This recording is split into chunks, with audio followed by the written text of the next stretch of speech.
ในตอนเช้าวันที่20มังกร2026นี้ที่สโมสรใหญ่ของแขวงได้จัดพิธีปาฐกถาวันสร้างต่างกองทัพประชาชนลาวครบรอบ77ปี20มังกร1949หา20มังกร2026โดยเกียรติเป็นประธานและปาฐกถา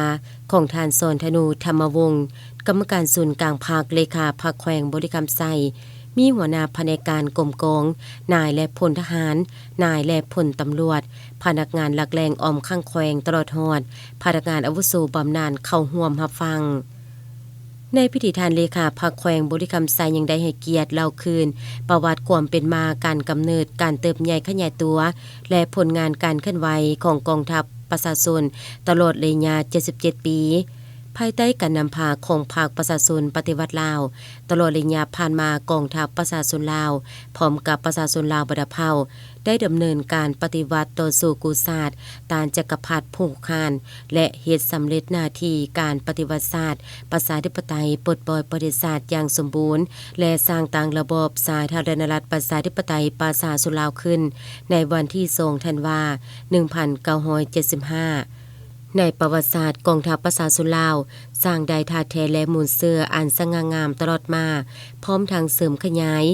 เพิ่มพูนคุณสร้างให้ดับมือนับมีคุณภาพดีขึ้นเรื่อยๆกองทัพประชาชนลาวแม่นพรรคประชาชนปฏิวัติลาวเป็นผู้ก่อตั้งนำพาและศึกษาพรม